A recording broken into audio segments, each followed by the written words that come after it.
കർത്താവിൻ്റെ നാമം വിശുദ്ധപ്പെടട്ടെ. യേശുവിൻ്റെ നാമം എങ്ങും വിശുദ്ധീകരിക്കട്ടെ. സർവശക്തനായ ദൈവത്തിൻ്റെ നാമം വിശുദ്ധീകരിക്കട്ടെ. അവിടുത്തെ ഇഷ്ടം ഈ ഭൂമിയിൽ നിറവേറട്ടെ. സർവശക്തനായ ദൈവത്തിൻ്റെ ഇഷ്ടം, നമ്മുടെ ഇഷ്ടമല്ല, സർവശക്തനായ ദൈവത്തിൻ്റെ ഇഷ്ടം നിറവേറട്ടെ. നമ്മൾ കഴിഞ്ഞ വീഡിയോയിലൊക്കെ പറഞ്ഞ പോലെ പിതാവും പുത്രനും തമ്മിലുള്ള സ്നേഹം, പുത്രൻ വാഴ്ത്തപ്പെടുവാൻ പിതാവ് ആഗ്രഹിക്കുന്നു, പിതാവ് വാഴ്ത്തപ്പെടുവാൻ പുത്രൻ ആഗ്രഹിക്കുന്നു. ആ ഒരു സ്നേഹം എല്ലാവരും അതുപോലെ ആഗ്രഹിക്കട്ടെ. അതുപോലെ ആഗ്രഹിക്കുന്നതിൻ്റെ മേന്മയെന്ന് പറഞ്ഞാൽ സ്വാർത്ഥത ഇല്ലാതാകും.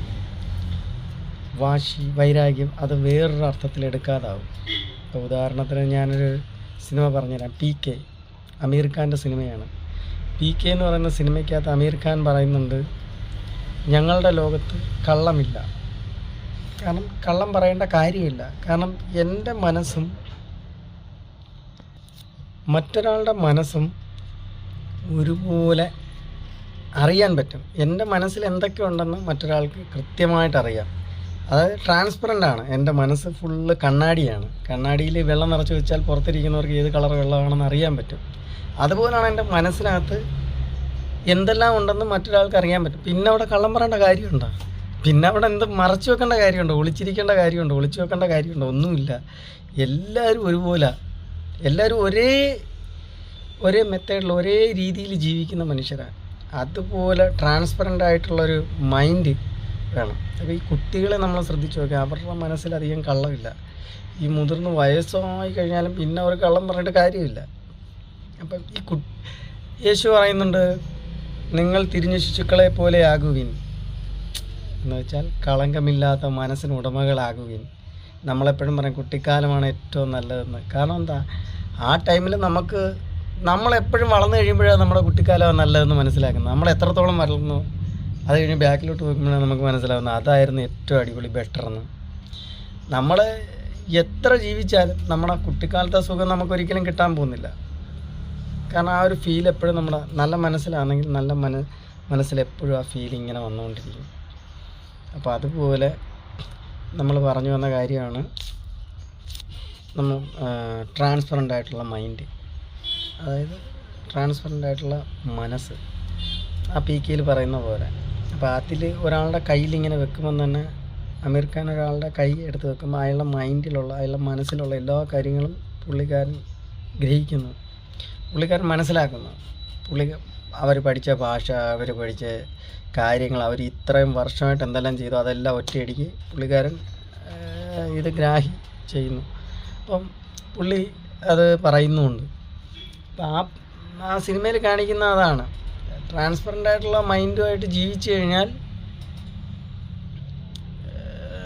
യാതൊരു ബുദ്ധിമുട്ടും ഇല്ല. അങ്ങനെ മനസ്സുണ്ടാക്കിയെടുക്കാൻ പറ്റത്തില്ല നമുക്ക്. കാരണം നമ്മൾ മറ്റുള്ളവരെ സഹായിക്കുക, സ്നേഹിക്കുക, മറ്റുള്ളവരുടെ വേദന മനസ്സിലാക്കുക എന്ന് പറയുന്ന നമുക്ക് യേശുവിൻ്റെ അടുത്ത് ഒരാൾ ചോദിക്കുന്നു, ഗുരുവേ ഏറ്റവും വലുത് എന്താണ് എന്ന് ചോദിക്കുന്നു. അപ്പോൾ യേശു പറയുന്ന ഒരു ഡയലോഗ് ഇത്രയേ ഉള്ളൂ, എല്ലാറ്റിനും ഉപരിയായി ദൈവത്തെ സ്നേഹിക്കുക, ഒന്നത്.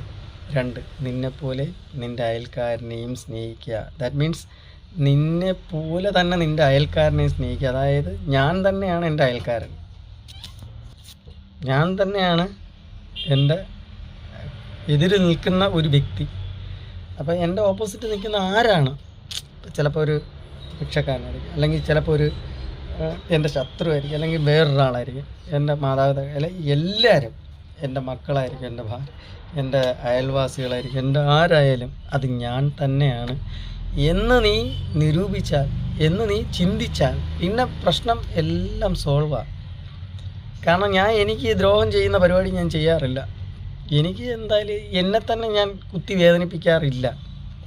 വേദനിപ്പിക്കണമെങ്കിൽ എൻ്റെ ഉള്ളിലൊരു ദുരാത്മാവ് കാണണം. ഞാൻ എന്നെ തന്നെ വേദനിപ്പിക്കണമെങ്കിൽ അതാണ് ലഗ്യോൻ ബാധിച്ച അയാൾ ആ സിമിതേരിയിൽ വെച്ച് അയാൾ സ്വന്തമായിട്ട് കൈ ഇടിച്ച് ചതക്കുകയൊക്കെ ചെയ്യുന്നതെന്ന് പറഞ്ഞാൽ അയാളെ മന്ദിരത്തെ അയാൾ തന്നെ നശിപ്പിക്കുക. കാരണം അയാളല്ല അത് ചെയ്യുന്നത്, അയാളെ ഉള്ളിലുള്ള ആ ഒരു ദുരാത്മാവാണ് അത് ചെയ്യുന്നത്.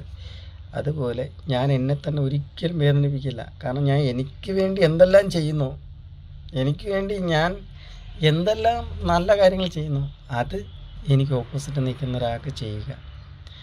അതാണ് ഏറ്റവും ബെറ്ററായിട്ടുള്ളൊരു പോയിൻ്റ്. ആ ഒരു 2 പോയിൻ്റ്, ദൈവത്തെ സ്നേഹിക്കുക. ദൈവം ഇപ്പം പറയുന്നത് എന്നെ സ്നേഹിക്കണമെന്നും പറയുന്നില്ല, നീ നല്ല രീതിയിൽ അങ്ങനെയെങ്കിലും ചെയ്താൽ മതി. ദൈവം സപ്പോർട്ട് ചെയ്യും, ദൈവം കൂടെ നിൽക്കും. ദൈവത്തെ വിളിക്കണമെന്നോ, ദൈവത്തെ രാവിലെ തൊട്ട് വൈകുന്നേരം അങ്ങനെ വിളിക്കണമെന്നോ പ്രാർത്ഥിക്കണമെന്നൊന്നുമില്ല. ദൈവത്തെ വിളിക്കുന്നത് തന്നെ നമ്മൾ അങ്ങനെ ആകാൻ വേണ്ടിയാണ്. ദൈവം അപ്പം നമ്മുടെ കൂടെ വരും, കൂടെ വന്നിട്ട് പകുതി നമ്മളെ അങ്ങനെ ആക്കിയെടുക്കും. അപ്പം ദുർബലരായ മനസ്സിനുടമകളാണ് നമ്മളൊക്കെ, ഞാനൊക്കെ. അപ്പം എനിക്കെന്ന് പറഞ്ഞാൽ ചില ഘട്ടങ്ങളിൽ താന്നു പോകും നമ്മുടെ മനസ്സ്. അപ്പോൾ അത്രയും നമുക്കതില്ലാത്തതുകൊണ്ട് നമ്മളെന്തുവാ, നമ്മുടെ വീൽ പവർ ദൈവമാണ്. ദൈവത്തെ വിളിക്കും, ദൈവത്തെ സഹായത്തിന് വിളിക്കും. എന്താപത്ത് വരുമ്പം സഹായത്തിന് വിളിക്കും, അല്ലാത്തവൻ പിന്നെ ദൈവത്തെ നോക്കത്തില്ല. ഇതാണ് കൂടുതലും മനുഷ്യരുടെയൊക്കെ ഓരോ മൈൻഡ്, മനുഷ്യരുടെ എന്നല്ല എൻ്റെ ഉൾപ്പെടെ മൈൻഡ്. അപ്പോൾ അത് മാറ്റാൻ വേണ്ടി നമ്മളെന്ത് ചെയ്യുന്നത്, എത്രത്തോളം ഫ്രീ ടൈം കിട്ടുന്നു അത്രത്തോളം നമ്മുടെ ജോലികൾ തീർത്ത് വെക്കുന്നതാണെങ്കിൽ എത്രത്തോളം ഫ്രീ ടൈം കിട്ടുന്നു അത്രത്തോളം ദൈവത്തിൽ അടുക്കാൻ നോക്കുക. അപ്പം നമുക്ക് എന്തെങ്കിലും ആപത്ത് വരുമ്പം ദൈവം നമ്മളെ അത്രത്തോളം സഹായിക്കാൻ വരും. ഞാൻ മുമ്പൊരു ഇതിൽ പറഞ്ഞിട്ടുണ്ട്, വീഡിയോയിൽ പറഞ്ഞിട്ടുണ്ട്, ഇപ്പം ആന കുത്താൻ വന്നാൽ പോലും നമ്മുടെ ഉള്ളിൽ നമ്മൾ ഒരു തെറ്റും ചെയ്തിട്ടില്ല, നമ്മൾ അത്രത്തോളം ദൈവത്തിന് പ്രിയപ്പെട്ടവനാണെങ്കിൽ ആനയുടെ മൈൻഡ് പോലും കൺട്രോൾ ചെയ്യാൻ ദൈവത്തിന് കഴിവുണ്ട്. ദൈവം അത് കൺട്രോൾ ചെയ്ത് മാറ്റും. അപ്പോൾ എനിക്കെതിരെയുള്ള, ഞാനിപ്പോൾ എൻ്റെ ഒരു കാര്യം, എൻ്റെ ഒരു ഫയൽ അല്ലെങ്കിൽ എൻ്റെ ഒരു കാര്യം സെറ്റ് ചെയ്യാനുണ്ട്. അപ്പം ഞാനവിടെ നിന്ന് പ്രാർത്ഥിക്കും, ദൈവമേ ആ പുള്ളിക്കാരൻ്റെ മൈൻഡിൽ ദൈവം പ്രവർത്തിക്കണേ, അത് എനിക്ക് അനുകൂലമായ രീതിയിൽ അത് ചെയ്ത് തരണമേ എന്ന് ഞാൻ പ്രാർത്ഥിക്കുക. അവിടെ നിന്ന് മനസ്സിൽ ദൈവം അത് ചെയ്തു തരണേ. ചിലപ്പോൾ അയാൾ ചിലപ്പം വേറൊരു ഷോക്കിൽ നിൽക്കിയിരിക്കും, അയാൾ ഭയങ്കര ഇതായിരിക്കും, പ്രൗഡായിട്ട് സംസാരിക്കുക. ആ ടൈമിലായിരിക്കും നമ്മളിങ്ങനെ ചെയ്യുന്നത്. പക്ഷേ നമ്മളെ ഈ പ്രാർത്ഥന ചിലപ്പോൾ ദൈവം അത് ശ്രദ്ധിക്കും. ഈ ഭൂമിയെ തിരിക്കുന്ന കൈയാണ് ദൈവത്തിൻ്റെ. ആ കയ്യെ നമ്മൾ തിരിക്കുകയാണ്, ആ കയ്യെ നമ്മുടെ പ്രാർത്ഥന മൂലം നമ്മൾ തിരിക്കുകയാണ്. യഹോവയ്ക്ക് കഷ്ടത തോന്നിയത് എപ്പോഴാണ്? സർവശക്തനായ ദൈവത്തിന് കഷ്ടത തോന്നിയത് എപ്പോഴാണ്? ഇസ്രായേൽ ജനം ഒരുപാട് നരകയാതനകളൊക്കെ അനുഭവിക്കുന്ന കണ്ടപ്പോൾ ദൈവത്തിന് വിഷമം തോന്നി. ദൈവം മോശയെ മുൾപ്പടർപ്പിൽ തീ കത്തിച്ച് ദൂതനെ ഇറക്കിയിട്ട് അവിടെ വെച്ച് പറഞ്ഞു, ഞാൻ നിന്നെ കൊണ്ട് അവരെ രക്ഷിക്കാനുള്ള ഒരാളാക്കി മാറ്റും, നിന്നെ അവിടെ നിന്ന് എഴുന്നേൽപ്പിക്കും ഞാൻ. അപ്പം ദൈവത്തിന് സങ്കടം തോന്നിയിട്ടാണ്, ആ മനുഷ്യർ അവിടെ യാതന അനുഭവിക്കുന്ന കണ്ടിട്ടാണ് ഈ പുള്ളിക്കാരനെ എഴുന്നേൽപ്പിച്ചെടുത്തത്. ചിലപ്പോൾ ഒരാളെ എഴുന്നേൽപ്പിച്ചെടുക്കുന്നത് ഇത്രയും പേർക്ക് വേണ്ടിയാണ്. അതാരെങ്കിലും ആ സമയത്ത് അറിയുന്ന, ഈ പുള്ളിക്കാരനെ എഴുന്നേൽപ്പിച്ചിട്ട് വേണം ഇവരെ ഇത്രയും പേരെ അങ്ങോട്ട് രക്ഷിച്ചുകൊണ്ട് പോകാൻ എന്ന ആ ടൈമിൽ, ആ സമയത്ത്, ആ സാഹചര്യത്തെ ആരെങ്കിലും വിശ്വസിക്കും? പക്ഷെ ദൈവം അതിൻ്റെ വഴി പോലെ സ്റ്റെപ്പ് ബൈ സ്റ്റെപ്പായിട്ട് ഓരോന്ന് ചെയ്യും. 5ാം ക്ലാസ്സിൽ പഠിക്കുമ്പോൾ എനിക്ക് സൈക്കിൾ വേണം, നമുക്കൊരിക്കലും അത് കിട്ടാൻ പോകുന്നില്ല. അല്ലെങ്കിൽ അന്നത്തെ കാലത്ത് അങ്ങനെ കിട്ടത്തില്ല. നമ്മുടെ പ്രായത്തിൽ ഏജിൽ ടയർ വെട്ടിക്കൊണ്ട് നടക്കുന്ന സമയത്ത് സൈക്കിൾ വേണമെന്ന് പറഞ്ഞാൽ നടക്കത്തില്ല. പക്ഷെ അതൊരു ടൈമിൽ നമുക്ക് തരും. പക്ഷെ അത് ആ ആഗ്രഹങ്ങളെല്ലാം കഴിഞ്ഞ് എൻ്റേതായ ഒരു സമയമാകുമ്പോൾ എനിക്കത് തരും. അതുപോലെ എനിക്കിപ്പോൾ ഒരു ബൈക്ക് വേണം, എനിക്ക് ആ ബൈക്ക് വേണമെന്നുള്ള ആഗ്രഹം എപ്പോൾ തോന്നുന്നു, ആ ടൈം അല്ല എൻ്റെ ബൈക്ക് വാങ്ങാനുള്ള ടൈം.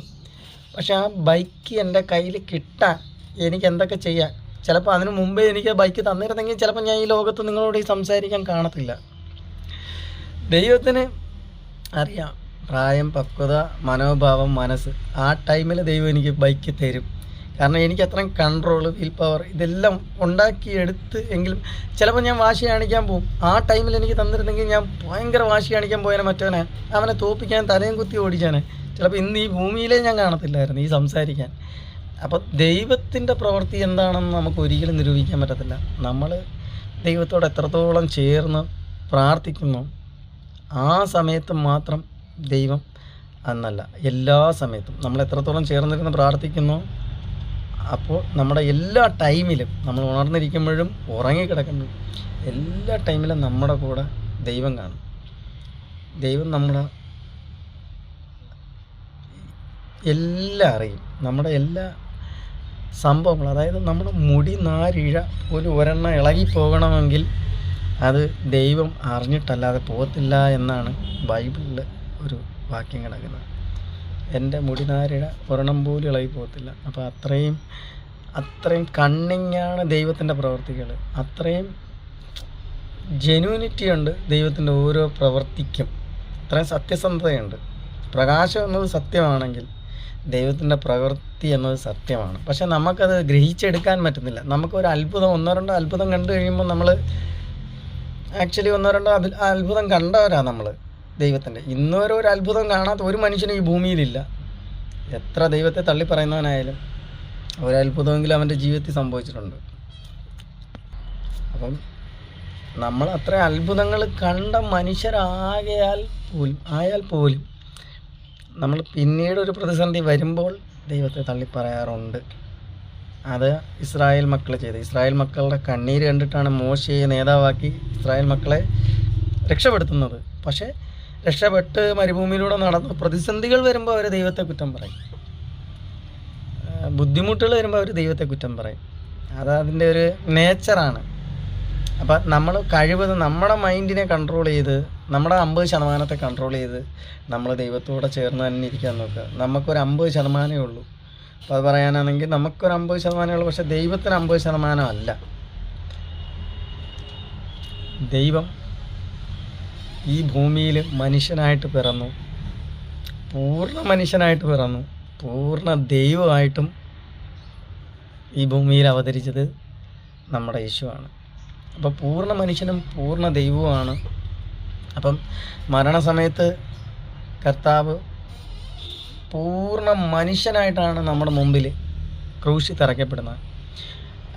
ചില സാഹചര്യങ്ങളിൽ ചില സമയത്ത് മാത്രമേ പൂർണ്ണ ദൈവമായിട്ട് പ്രവർത്തിക്കാറുള്ളൂ.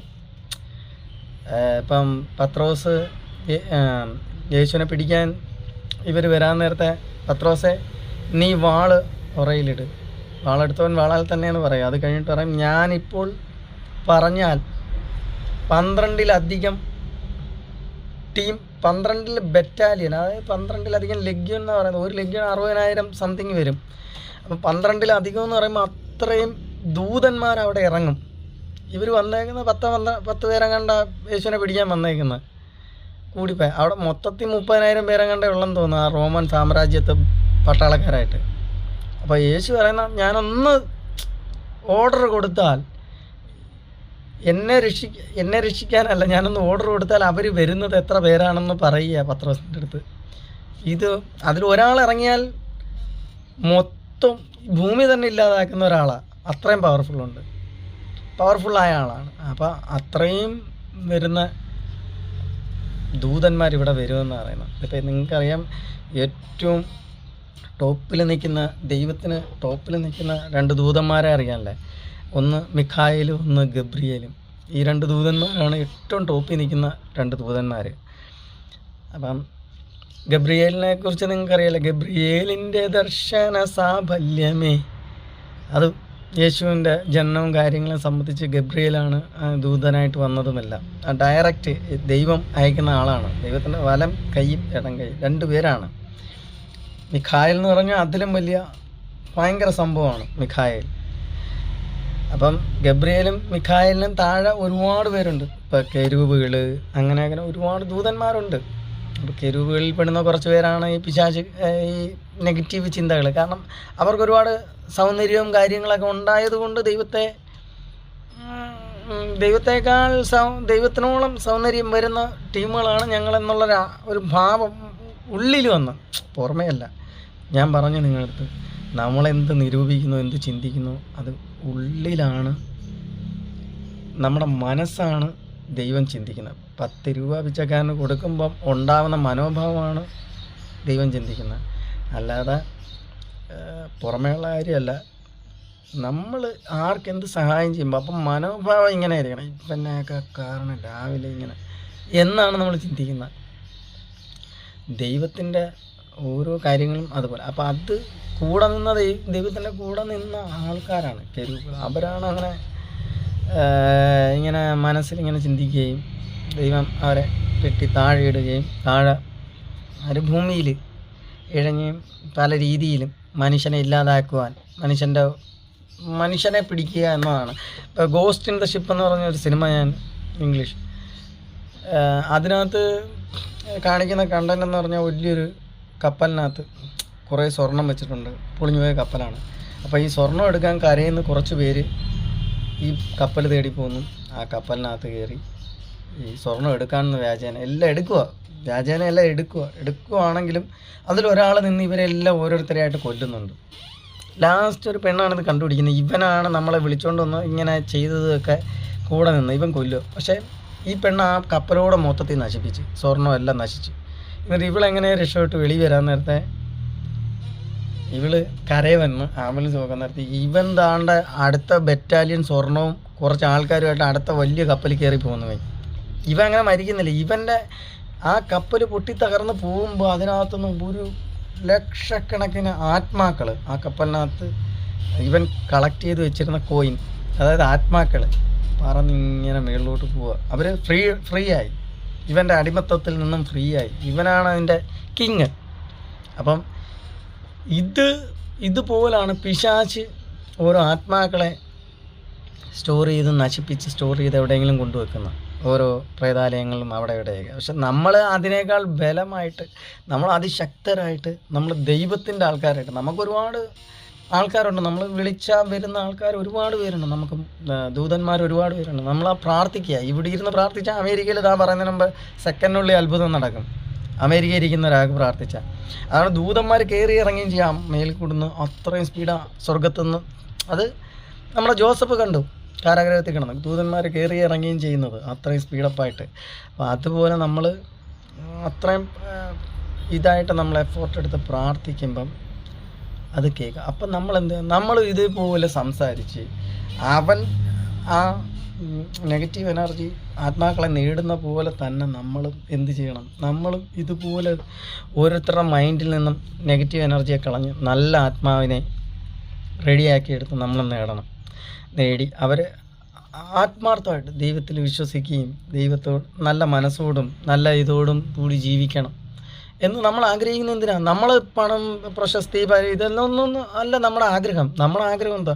ഒരാളെ അറ്റ്ലീസ്റ്റ് എൻ്റെ ഒരു വർത്തമാനം കേട്ടിട്ട് ഒരാളെങ്കിലും എന്നെ പോലുള്ള ഉണ്ടായിരുന്ന ഒരാളെങ്കിലും ഇങ്ങനെ മാറി ചിന്തിച്ചിരുന്നെങ്കിൽ, എൻ്റെ വർത്തമാനം കേട്ടിട്ടാണോ മാറി ചിന്തിച്ചിരുന്നെങ്കിൽ എനിക്ക് പോയിൻ്റ് ഇടുന്നത് മേളിയിരിക്കുന്ന ആളാണ്. എനിക്ക് ഞാൻ എൻ്റെ സ്ക്രിപ്റ്റിലെ ഒരു ഹീറോയാണ്, നായകനാണ് ഞാൻ. എൻ്റെ ജീവിതത്തിലെ നായകനാണ് ഞാൻ. എൻ്റെ കൂടെയുള്ള ബാക്കിയുള്ള ആൾക്കാരാണ് എൻ്റെ സ്ക്രിപ്റ്റിലെ ബാക്കി കഥാപാത്രങ്ങൾ. അപ്പം ഞാൻ അവരുടെ കൂടെ ഇടപഴകുകയും സംസാരിക്കുകയും ചെയ്യുന്നതാണ് എൻ്റെ റോള്. ഈ റോളിന് മാർക്ക് ഇടുന്നതും അവാർഡ് തരുന്നതും, വേൾഡ് അവാർഡ്, നാഷണൽ അവാർഡല്ല, വേൾഡ് അവാർഡ് തരുന്നതും എൻ്റെ ദൈവമാണ്. അപ്പം ഞാൻ ചെയ്യുന്ന ഈ പ്രവൃത്തിക്ക് ഞാൻ ചെയ്യുന്നത് ഒരാളെ എൻ്റെ സംസാരം കേട്ട് അല്ലെങ്കിൽ എൻ്റെ ഇത് കേട്ടിട്ട് ഒരാളാ കൊള്ളാം എന്ന് പറഞ്ഞ് ഇങ്ങനെ മാറി വരുമ്പോൾ തെമ്പറല്ല അവൻ്റെ സംസാരം കിട്ടണം, അവനൊരു 10 പോയിൻ്റ് ഇട്ടേരാൻ. എനിക്ക് കിട്ടിയ 10 പോയിൻ്റാണ്, എനിക്ക് ഇവിടുത്തെ 10 പോയിൻ്റ് വേണ്ട. എനിക്ക് നാഥന് മുൾമുടി ഏകിയ ലോകമേ നീ തരും പേരെനിക്കെന്തിനാണ്. എനിക്ക് ഇവിടുത്തെ 10 പോയിൻ്റ് വേണ്ട, എനിക്ക് സ്വർഗത്തിൽ നിന്നൊരു 10 പോയിൻ്റ് കിട്ടും. സ്വർഗവും നരകവും ഒക്കെ ആൾക്കാർ ഉണ്ടോ ഇല്ലയോ എന്നുള്ള കൺഫ്യൂഷനിലാണ്. വേണ്ട, ഇവിടെ തന്നെയാണ് സ്വർഗം. അപ്പം 10 ജയിച്ചിട്ട് മതി, +2. ഈ ഭൂമിയിലുള്ള ജീവിതം ജയിച്ചിട്ട് മതി, പിന്നെ +2ൻ്റെ കാര്യം ചിന്തിക്കുക. അത് വിട്, സ്വർഗവും നരകവും വിട്.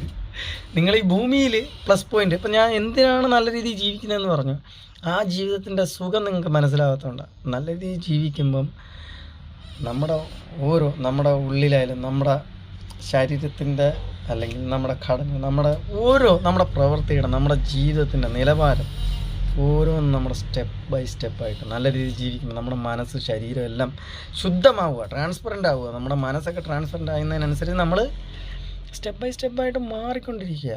മാറി വരുന്നതിനനുസരിച്ച് നമ്മളെ ഒരു പെർഫെക്റ്റ് ആവും. നമ്മൾ ഈ ഭൂമിയിൽ തന്നെ പെർഫെക്റ്റ് ആവും, അടിപൊളിയായിട്ട് തന്നെ നമ്മൾ ജീവിക്കും. നമുക്ക് ഒരുപാട് പണം അട്ടിക്ക് ഒരു മൂലയ്ക്ക് വെച്ചിട്ട് ഒരുപാട് വണ്ടികൾ, BMW, അത് ഇത് ചപ്പിയവർ, ഇതിനകത്തൊരു സുഖവും ഇല്ല സത്യത്തിൽ. അത് അനുഭവിക്കുന്നവനും ഞാൻ അനുഭവിക്കുന്നവനും സെയിം. ഈ ഭൂമിയിൽ ഇത്ര മണിക്കൂറേ കിട്ടൂ, രാവിലെ തൊട്ട് വൈകുന്നേരം വരെ. ഒരു 10-12 മണിക്കൂറേ അവനും കിട്ടും, എനിക്കും കിട്ടും. രാത്രി ഉറങ്ങാനും എനിക്ക് എത്ര മണിക്കൂറേ കിട്ടും, അവനും കിട്ടും. ഞങ്ങൾ രണ്ടുപേരും കഴിക്കുന്ന ഈ ഭൂമിയിൽ നിന്നുണ്ടായി വരുന്ന ഫലങ്ങൾ തന്നെ, അരിയായാലും ചോറായാലും എന്തുമായാലും, ഈ ഭൂമിയിൽ ദൈവം തന്നുള്ള ആഹാരം തന്നെ 3 നേരമായിട്ട് കഴിക്കുന്നത്, 2 നേരമായിട്ട് കഴിക്കുന്നതൊക്കെ. That's all. ടെൻഷൻ, അവൻ്റെ ടെൻഷൻ 100 ഇരട്ടി, എൻ്റെ ടെൻഷൻ അത്രയും. അവനും എനിക്ക് ഒരേ ആയുസ് തന്നെ, കോടീശ്വരനും എനിക്ക് ഒരേ ആയുസ് തന്നെ. ഞങ്ങൾ അത്രയും, എൻ്റെ മനസ്സിൽ 12 മണിക്കൂർ രാവിലെ തൊട്ട് വൈകുന്നേരം ദൈവം തന്നാൽ എൻ്റെ മനസ്സിലൊരു 8 മണിക്കൂറും സന്തോഷമാണ്. അവൻ്റെ മനസ്സിൽ ആ സന്തോഷത്തിന് ഇടയില്ല. ചിലപ്പോൾ അവന് ടെൻഷനും കാര്യങ്ങളും ബിസിനസ് അത് ഇതൊക്കെയാണ്. എൻ്റെ മനസ്സിൽ അത്രയും സന്തോഷവും അത്രയും ഒരു ഇതുമാണ്. അപ്പോൾ ആ ഒരു ഇത് ദൈവം തരണമെങ്കിൽ ദൈവത്തിന് ഇഷ്ടമുള്ള പോലെ ജീവിക്കുക. അത് ഞാനിന്ന് രാവിലെ ഉപവാസത്തിലാണ്. ഉപവാസം എന്ന് പറഞ്ഞാൽ നിങ്ങൾക്കറിയാമായിരിക്കും, ദൈവത്തോട് സംസാരിക്കാൻ വേണ്ടി. അതായത് ഉപവാസം എന്ന് പറഞ്ഞാൽ നമ്മൾ ഫുഡ് കഴിക്കാതിരിക്കുന്ന മെയിൻ കണ്ടൻറ്റ് അതല്ല. ഈ കഴിക്കാതിരിക്കുന്നത് എന്ന് പറയുന്നത് ദൈവത്തോട് ചേർന്നിരിക്കുന്ന ദിവസമാണല്ലോ എന്ന് ഓർക്കാൻ വേണ്ടിയാണ്. ഞാനിപ്പോൾ ഉച്ചവരെ, അല്ലെങ്കിൽ ഞാൻ ഉച്ചവരെ എനിക്കൊന്നും പറഞ്ഞുകൂടാ, എനിക്ക് തെറ്റ് കാണിച്ചുകൂടാ. ആര് വന്നാലും ഞാൻ തന്നെയാണെന്ന് വിചാരിക്കണം. മറ്റ് രീതിയിലൊന്നും സംസാരിക്കരുത്, പ്രവർത്തിക്കരുത്, കേൾക്കരുത്. ഉച്ചവരെ ഞാൻ ഉപവാസത്തിലാണ് എന്നുള്ളൊരു ചിന്ത എൻ്റെ മനസ്സിൽ ഉണ്ടാവാൻ വേണ്ടിയാണ് ഞാൻ ആ ഉപവാസത്തിൽ തന്നെ ഇരിക്കുകയാണ് എന്ന് എപ്പോഴും ഞാനിങ്ങനെ ഓർക്കുന്നത്. ആ ഓർമ്മ എനിക്ക് വേണം, ആ ഓർമ്മ എനിക്ക് ഇതിനകത്ത് മൈൻഡിൽ വരണം. അപ്പോൾ എന്ത് തെറ്റ് ചെയ്യാൻ നിന്നാലും എനിക്ക് അപ്പോഴേ ആ ഓർമ്മ എൻ്റെ മനസ്സിൽ കാണും. അപ്പം അങ്ങനെ എൻ്റെ ലൈഫിനെ മുമ്പോട്ട് കൊണ്ടുപോകാൻ, എൻ്റെ എന്നല്ല ഞാൻ ഉദ്ദേശിക്കുന്നത്, നിങ്ങളുടെ എല്ലാവരുടെയും ലൈഫിനെ ഞാൻ അതുപോലെ കൊണ്ടുപോകാൻ എൻ്റെ ഈ വാചാലം കൊണ്ട്, എൻ്റെ ഈ സംസാരം കൊണ്ട് സാധിക്കണമെന്ന് ഞാൻ ദൈവത്തോടെ പ്രാർത്ഥിക്കുക.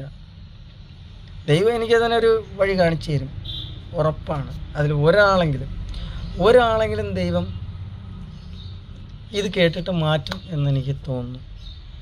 അപ്പം ശുഭദിനം. യേശുവിൻ്റെ നാമത്തിൽ നിങ്ങൾക്കെല്ലാവർക്കും നല്ലത് വരട്ടെ എന്ന് പ്രാർത്ഥിക്കുന്നു. ദൈവത്തിന്